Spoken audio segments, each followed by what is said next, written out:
So coming to the problem and what led to the problem. The problem mainly arises because of the blockage of water from a particular state.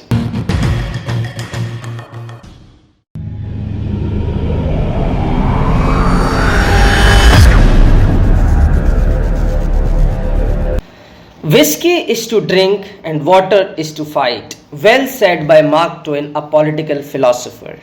Hello everyone, the topic for the lecturate is about interstate water dispute. So interstate water dispute mainly refers to the dispute between the states for the purpose of sharing water of a particular river. The problem is mainly prominent in the southern part of India because of the seasonal nature of the rivers. While in northern part the rivers are perennial and the problem is not that serious, but still the problem is prevalent in the rivers such as Indus and Satluj. So coming to the problem and what led to the problem. The problem mainly arises because of the blockage of water from a particular state. So there is a source of water, source of river where it's originate, and there is a course of action which makes the delta of a river. So the source state makes dams and that disallows the natural flow of water, and the another state faces the scarcity of water. So the main reason is construction of dam and the blockage of water due to different activities which may be followed by a different state. So there are different international problems also in terms of water sharing. The first one is Indus Water Treaty with Pakistan, and second one is Teesta River dispute which is with Bangladesh. So coming to the constitutional provisions, that what are the constitutional remedies available for a state.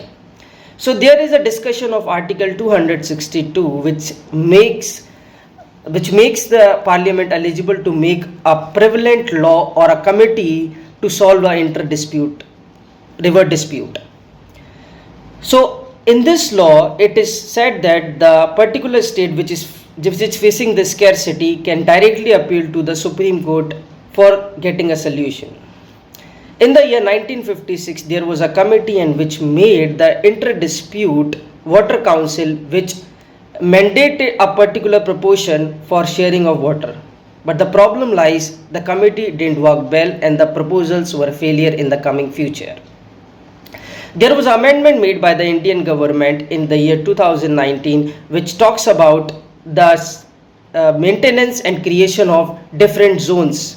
For example, if there is a Kaveri dispute, there will be a separate council, zonal council, which will be looking after this. The Kaveri river dispute is mainly between the states Karnataka and Tamil Nadu. So there will be zone headed by the officials of these two states, and the common conclusion will be arrived.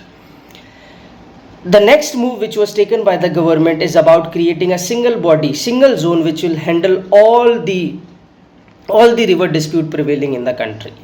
So coming to the solutions and suggestion part, what I believe that the ongoing project of Government of India which is about river linkage project, the northern rivers, the perennial river will be linked to the seasonal rivers such as the Yamuna, Ganga will be linked to the Kaveri, so that the water disputes can be reduced and the scarcity of water can be reduced in those seasonal rivers, and water can be available to everyone, because water is a subject of state and it also comprises in the Article 21 which states right to life.